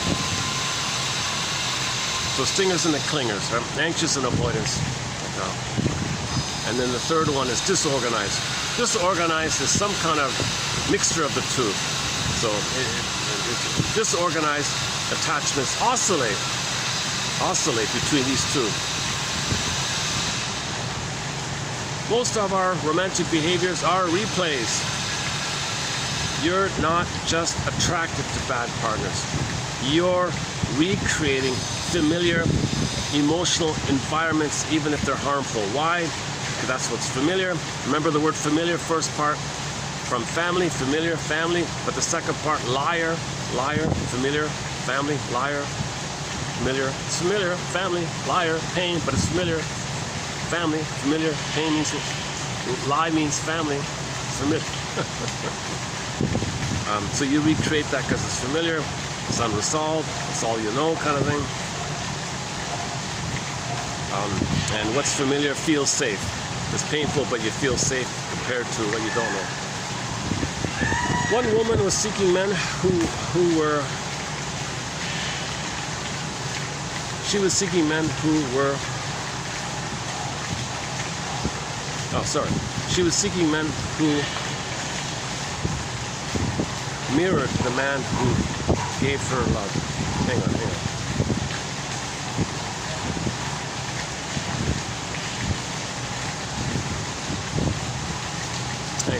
What's this one here? The man gave her love in small doses, getting them to finally care. She said it felt like winning. Okay. So if the memory was mother never cared, you find a man who doesn't care and you wrestle with them, maybe get a crumb. Oh, I'm winning. Okay. Getting them to finally care, I felt like winning. But love isn't a prize, and if it feels like a struggle, well, that's not healthy. Okay, next one. The belief in the one, the belief in a perfect, predestined soulmate is one of our most comforting and damaging ideas in romantic thinking. It gives people hope, yes, but it also makes them lazy, unrealistic, emotionally rigid, more likely to give up during conflict. Oh, you're not the one, forget it. Aren't you going to try and make I statements? Aren't you going to learn and use it as an opportunity of healing and, rub up against each other? So two diamonds in the rough rub when the rocks rub up. How does it go again? When the two diamonds in the rough rub up against each other, they become diamonds. No, I don't want to do that. So they give up easily if it's not the perfect one. So you're not going to grow up. You're not going to grow. Okay, the psychology of, quote, faded love justifies avoidance. Yeah, so if it's work, forget it. Wasn't meant to be. No, forgot to work. No. But ask any couple who's been together for 10 or more years, and they'll tell you that love doesn't last by magic. Compatibility grows with making I statements. Chemistry fades, but respect, communication, and intimacy develop and evolve. Okay, one woman here, 25 years old, was in a healthy relationship with her boyfriend for 8 months. He was not a kind, consistent, open guy, but she was used to the emotional highs and lows, the push-pull dynamic of her last relationship. So when the new guy didn't give her butterflies or jealousy-induced stress, she labeled the relationship boring. 2 months later, she ghosted him. Why? It just didn't feel like the kind of love I've seen in the movies. She wasn't chasing love. She was chasing drama, disguised as love. Start seeking someone who's willing to work with you, fail, grow, heal, go to workshops together, discuss things together. Okay, and the related quote was, in trauma, John said, the oxytocin set point in the brain is too low, and the cortisol in the brain is too high.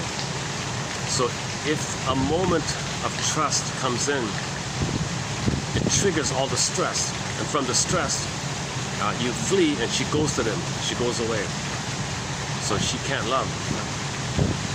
But the drama of the stress keeps away the oxytocin, because oxytocin is too low.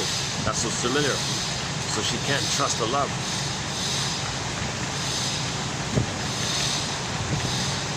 I guess if she were to love,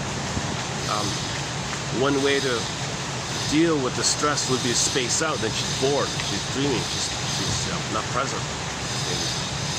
The so-called dorsal, the deer in the headlights. We pretend love is pure, but in practice, romantic relationships are saturated with power dynamics. Oh yeah, one quote in the pipeline was the mumbling one. The woman wanted to control the man, so she would mumble, not even articulate anything, and he would have to struggle. What are you saying? I didn't catch that. And she would mumble. She didn't say anything. She just wanted to power her. Passive aggressive. Power struggles. So these dysfunctional relationships, it's mainly constant power struggles. She might be passive aggressive, he might be overly aggressive, she's passive aggressive, and her passive aggressiveness makes him overly aggressive. And then she's more passive aggressive, and she enjoys the process of making the other guy aggressive because she's passive aggressive, wants to live vicariously through his aggression. So all the drama like that.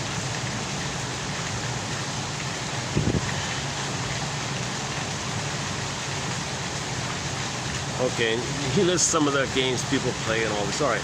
Acting cold to appear unbothered, emotional superiority. Okay.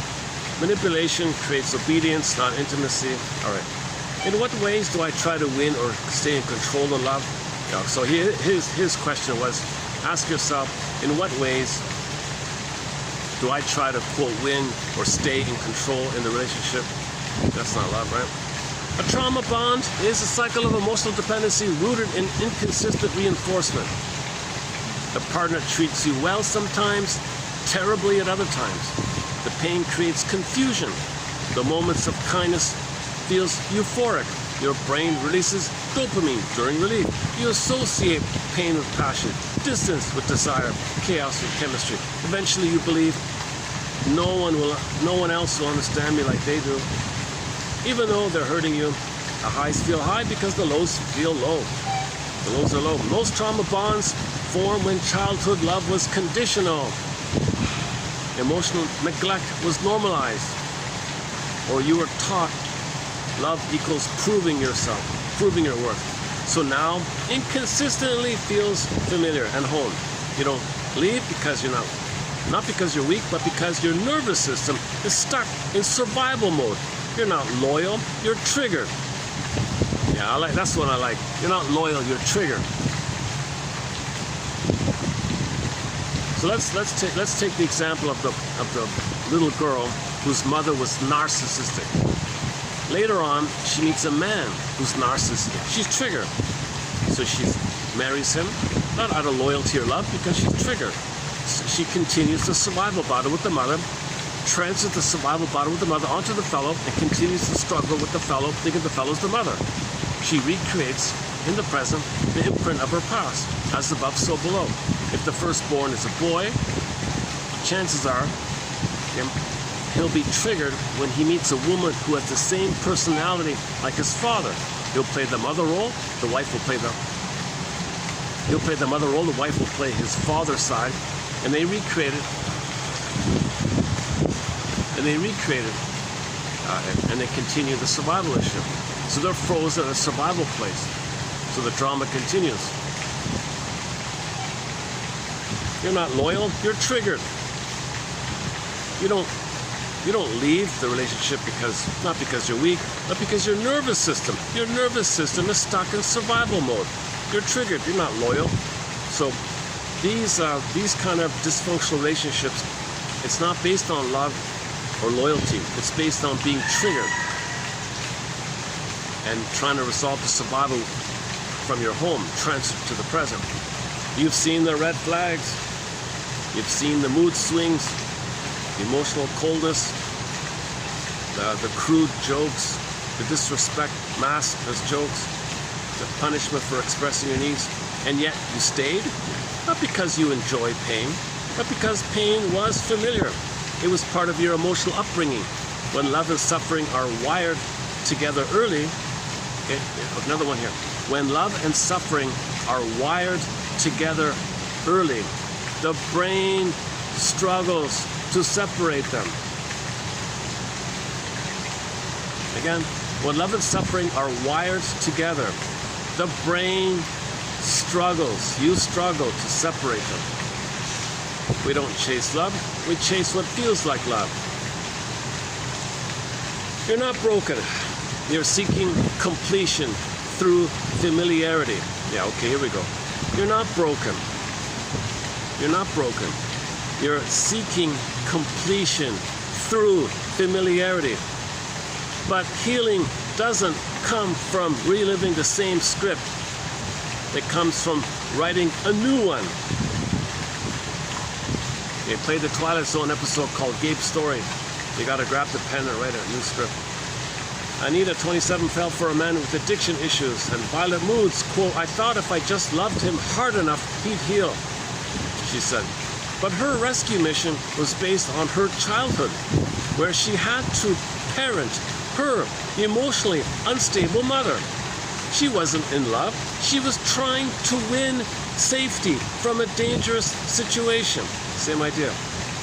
Many confuse love with fusion. Fusion, undifferentiation, symbiosis, merging, called pseudo-intimacy or pseudo-closeness. A dynamic where one partner merges into the other to maintain harmony. Okay, one guy, Terry, age 30, used to be deeply creative in his free time. When he got into a relationship with a highly possessive partner, he slowly dropped all of his passions. He believed, quote, well, if I don't focus on her, I'll lose her. But he lost himself. Repetition compulsion, the drive to reenact unresolved childhood dynamics in adulthood, hoping for a different outcome. But your partner isn't your parent. You can't fix the past by dating its mirror. The past mirror. You don't break the cycle by finding someone new. You break it by becoming someone different. Okay, you don't break the cycle by becoming, hold on, again. You don't break the cycle by finding someone new. You break it by becoming someone different. Passion without respect is unstable. Couples who know how to repair after conflict, last longer than those who don't. Now this is well established, right? There's a lot of surveys out there where you can predict whether or not the couple's going to stay together by just watching how they resolve their misunderstandings. Do they have a clearing process? Do they have a ritual? Do they pass the eagle feather? Do they make eye statements? Do they pass the talking stick? Do they share the antecedent of their triggers? Do they do anything to clarify the misunderstanding? Or do they give each other the silent treatment? Cold shoulder, silent treatment, punishment, passive aggressive, not talking to you, not talking to you. Those are gonna fail, usually. If they can resolve their misunderstandings, those ones will last, right? There's a famous, somebody did a famous research about that.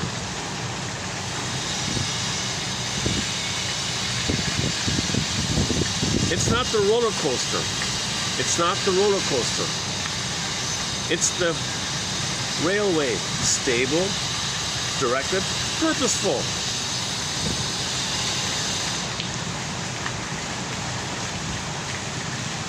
Okay, another one here. Okay, ask yourself, am I looking for love to escape myself? Am I looking for love to escape myself? Yeah, that's the problem, right? If you're looking for love, then you don't have to face yourself. You don't gotta grow up. I'll just stay married and hide in that way. That's not gonna work. There's no information about this guy. I think he's from Nigeria. I'm not sure. I'm just guessing. There's zero information. All we have is his little self-published pamphlet called the Unvarnished Truth About Life. If you want to read the whole thing, look up The Unvarnished Truth About Love by Mr. Salau, S-A-L-A-U.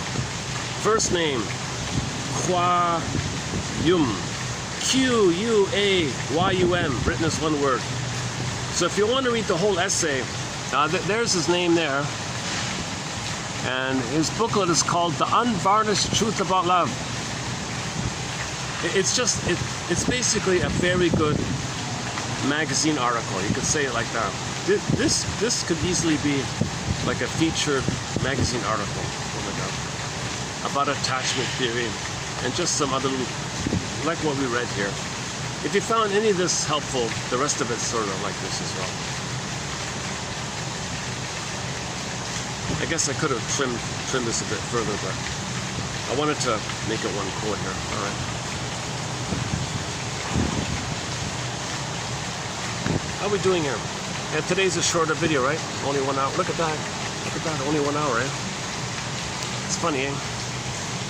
Sometimes I'll do a video. It feels like 1 hour, but 5 hours passed. Sometimes it feels like 5 hours have passed, but it's only 1 hour. Yeah. We had a quote recently about, Janoff had a quote recently about, if you're in your mind too much, that's due to a failure of emotional processing. If pain and feelings are coming up, your mind is looking for a story. Your mind is trying to figure out, what did you say? That's from the trauma. Maybe you should have said something. You could have said something else. You're looking for how you better could have handled it. So you're trying to process with your thoughts and find your story about why you're feeling what you're feeling. But if there's too much feeling coming up and your mind is spinning around, that's like that. And he said, well, if you push down the feelings, then the cause of your pain will be further away from you. So go to yesterday's video about, oh wow, oh Jesus, oh, a huge group just poured in. They're gonna want to look at the swans. Let me change spots here. Is it a wedding? Oh my goodness, this might be a wedding. Let me move to the other corner. Hold on a sec.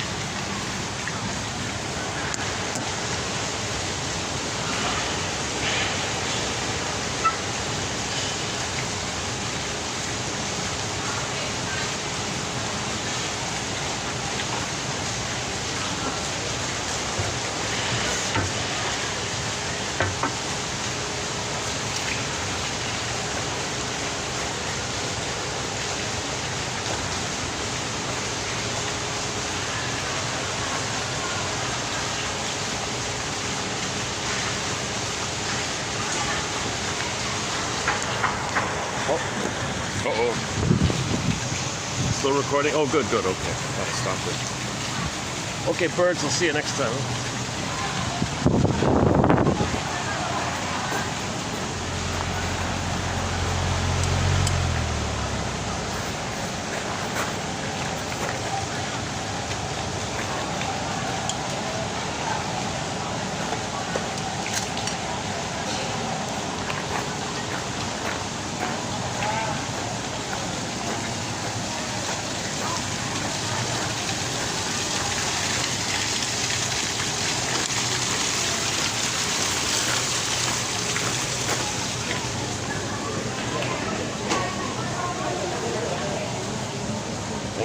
Is it a wedding? Just a meeting. Yeah. Oh, yeah.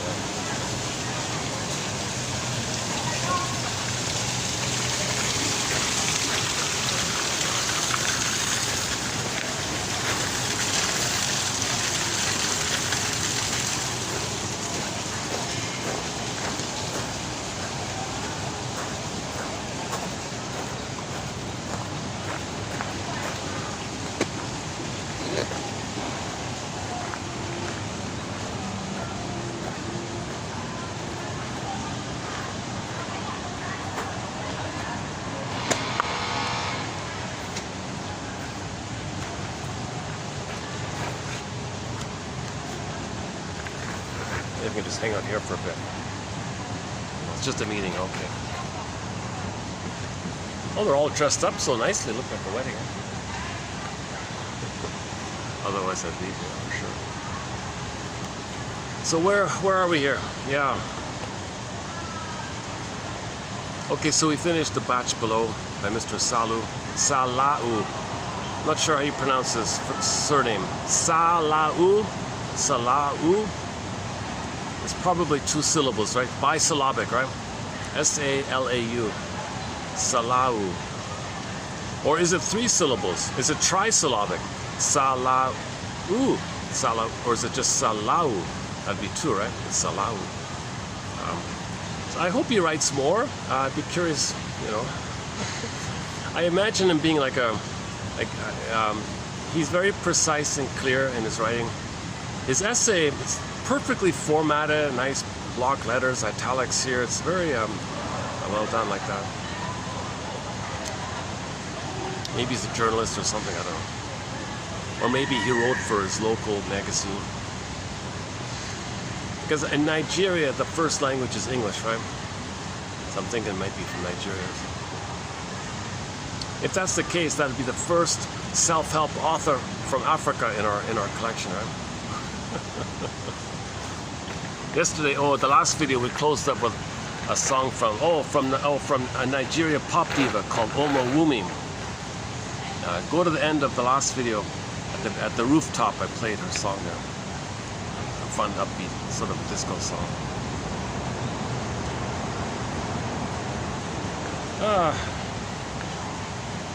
Actually, you know, there's a new. Not too far from here, there's a new rooftop venue that opened at 5. Let's see what time is it. What time is it? 4:30. It's 4:30. Okay, let's see how it goes at 5 o'clock. Check it out. It's the... Oh yeah, the music might be copyrighted. Yeah. Let me check it out first on my own and see if it's possible to do a video up there.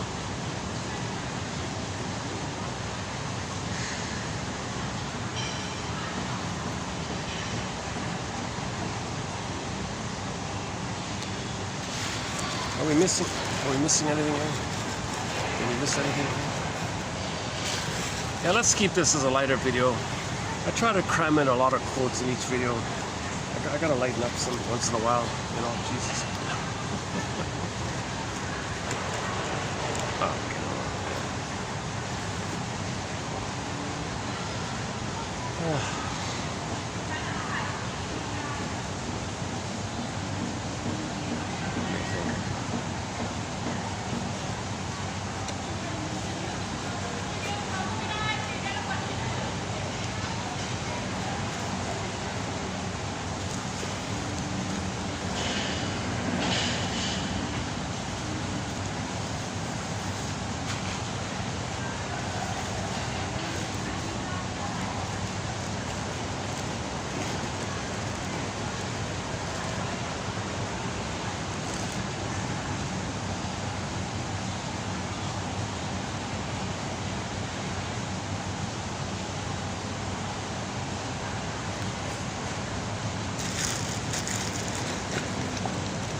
It's been a year since you left home for higher ground. In the distance I hear a hoot owl, that's the only question I have found. To be worthy of the sound it makes, it breaks the silence of your old town. These letters are another way to love you.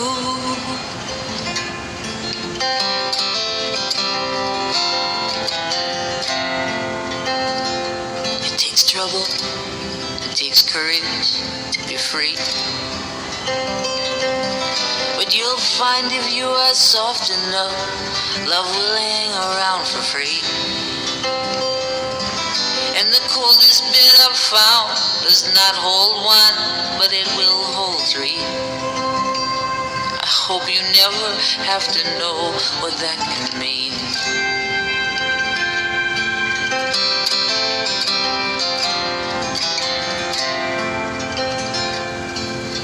It's safe to say I took the long and winding path. And were it not for love and friendship, who knows how long I would have lasted. You're young one day, but youth is rude, and while you watch, it walks right past. Hey, then you get your chance to think like me.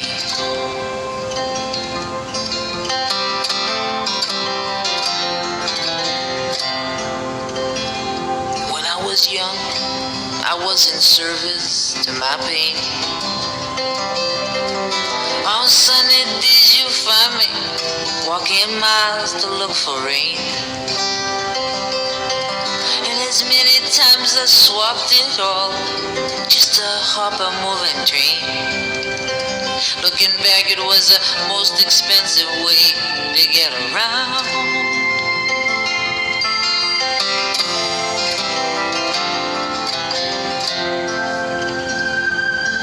Found that all the world could love you, save for one. And I don't know why it is, but that kiss will be the haunted one. And you pine and weep and you lose good sleep and you think your life has come undone. Until you learn to turn and spurn that bitter wind.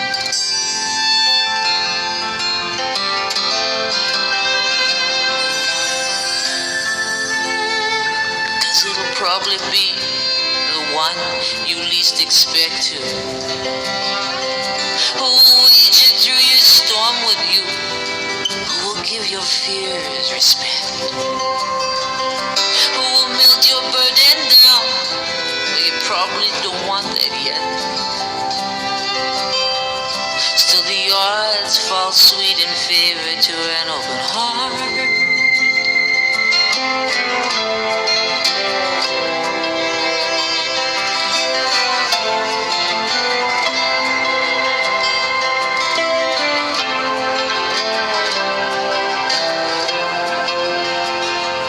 Seems to me that the tools for being human are wicked crude. They're not so slick and smooth and shiny as some stranger might allude. And while your longest night might test you, you don't be scared of solitude. And remember, what is shared is also true.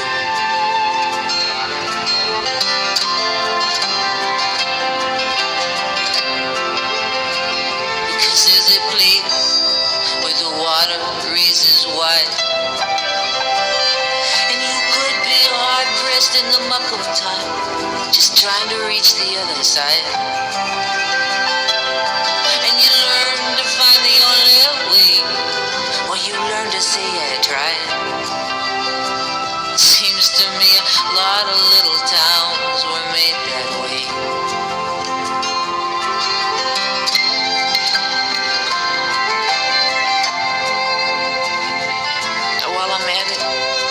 Tell you about the moon, because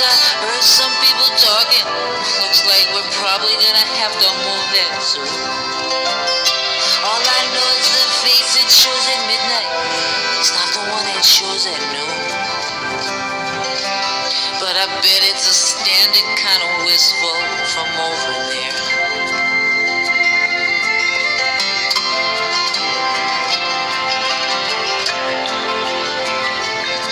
In a word, I heard that life's a cactus tree.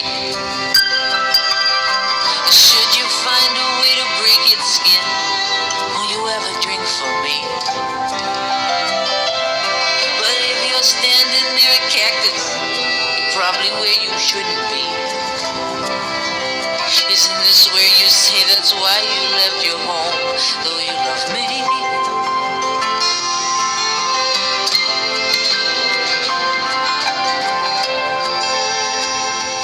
When I imagine that life is only time and space, then I guess I've seen the best of it upon your tender loving face. And the faith that you bestowed in me gives me a solid sense of place. I learned to say fire, water, earth, and air. I learned to say fire, water, earth, and air. I learned to say fire, water, earth, and air. And I'll see you there.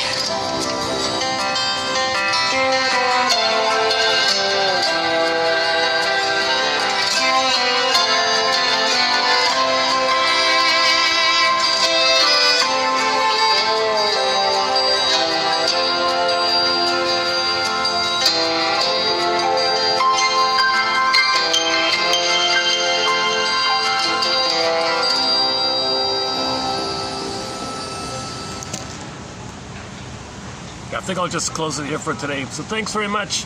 May the psychoanalytic force be with you. May the psychoanalytic force be with you. Thanks very much, and I'll see you in the next video. Oh, your mission, should you choose to accept it. Submitted for your consideration and approval is to read that quote from 30. Oh boy. I forgot already. Hold on a sec. What was it again? 3122. Your mission. Go to submit it for your approval, submit it for your consideration. Should you choose, is to visit TQ 3122. The second one down, the one by Stranger. Let's do this. Let's let the phone read it out here. Okay, the first one is woman. I'm not sure how to cue it up here with the phone. It's just going to read the whole thing probably. The first one was about the hysterical mothers, and the second one is the second one is Stranger. The third one is the miscellaneous, and 4 and 5 are from Tridon. Yeah, why don't we just let the iPhone read it? If it'll work, let's see. All right. Do you prefer the male voice or the female voice? Whichever one's on here, we'll just go with that. Some mothers go to great lengths to demonstrate the extent of their suffering and make much of their illnesses, either real or imagined. Never would an opportunity be missed to communicate their misery to the child, who is forced to become his mother's confessor and sometimes protector. People who genuinely suffer will generally make some attempts to avoid or at least reduce the intensity of their pain. On the contrary, these mothers appear to heighten the effects of their suffering in order to prove their martyrdom. Some of them neglected their own physical health in what could only be described as an ostentatious manner, pretending that they had no time to visit a doctor, or claiming that it would not help. They expressed the hope that their children would realize how unfair they have been to their self-sacrificing mother. It is irrelevant to a child whether the mother is actually ill or only pretending. The child who becomes dysfunctional trusts his mother and accepts her statements on face value. B. Wallman. Increased self-understanding constitutes the major factor which enables and propels therapeutic progress and change. Once the client becomes fully aware of the aspects of his mental life previously inaccessible to him, psychoanalysis assumes he can take more responsibility over himself and change. Psychoanalysis is the paradigm of a non-directive psychotherapy. The client's insight is supposed to make it possible for him to use his own resources to abandon self-defeating strategies, infantile wishes, needs for omnipotent reparation, and whatever else he has come to know about himself in the course of his analysis. This perspective on men as potentially mature and autonomous was voiced explicitly in several places, most strongly in Freud's passionate plea The Future of an Illusion, 1927. Freud defends the possibility of man to rid himself of illusions dictated by the regressive tendencies of wishful thinking. He is intransigent in his insistence on man's duty to strive for maturity. C. Stringer. The fragile parents may become over-invested in their children or over-identify with them to compensate for their narcissistic injury and avoid the work of mourning. H. Abdulmalik / the imaginary companion can be seen as one of a series of narcissistic guardians of self-objects that perform a developmental function, since they protect the child from narcissistic injury by soothing, mirroring, and reflecting the child's sense of perfection. S. Adamo / writing may be a means of invoking a lost object, of undoing a loss, repairing a narcissistic injury. M. Adler / there is a strong pull to respond to our narcissistic injury with narcissistic rage, to lash out against those we see as responsible for our pain. D. Lotto / the severe narcissistic injury around school and her intellectual capacities had made dyslexia an organizer of wishes to perform and to please, with corresponding fears of failure and of loss of her individuality. S. Arkowitz / a well-established and recognized neurotic ailment assures the neurotic the following advantages. A shortcut to power. Selfish, dishonest, or criminal. It allows one to follow the line of least effort, being cared for by one's environment. It assures one of sympathy. This sickness has wrecked my life. It protects one's egotism. Who can tell where I would be but for my sickness? It protects one against the humiliation of failure. What can you expect from a sick man? It ensures one exaggerated credit for trifling accomplishments. I did that in spite of my sickness. It enables one to select scapegoats. I am a victim of my hereditary, environment, etc. It enables one to get even with people, spending for treatment as stingy husbands. As someone said, the neurosis is an adaptation to life which has failed. The neurotic, thinking he is different from all other human beings, sets himself apart from the others and attempts to secure too quickly and without giving adequate compensation the things which he craves. He may be a gambler who expects from luck or fate what others expect from slow, continued effort / in our choice of remembered solutions, we imitate ourselves first whenever convenient. The things which worked in our past are always tried first / if a mother allows her boy to become too attached to her, if a father allows his little girl to idolize him too much, this exaggerated affection will be a terrible handicap in later life. Freud has gone as far as saying that this sort of overattachment is the actual center of disturbance in every neurosis / not every bad home produces bad results, but every neurotic is the result of bad home conditions. A. Tridon. TQ 3122. TQ 3122. That last one there. Not every bad home produces bad results. Because maybe the kid got support from his inner resources, from the environment outside, and he managed to be okay. He got lucky. Maybe there's a good library nearby, or clubs nearby, or I don't know, mentors nearby, I don't know, extra courses nearby. Maybe he got lucky. But if he didn't get lucky, it's the result of bad home conditions. Okay, submitted for your approval. Once again, is to visit that one, 3122, and read the second one by Stringer, and just read it once or twice. I mean, what can I say? Just give it a try. Your mission, should you. And after reading that quote, if it does feel like there's some possibility of value in that quote, Run with it.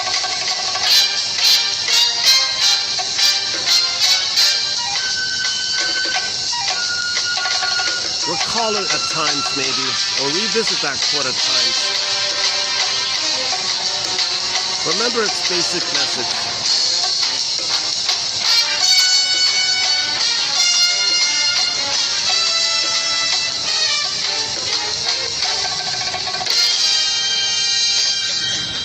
Okay, thanks very much. May the psychoanalytic force be with you. See you in the next video.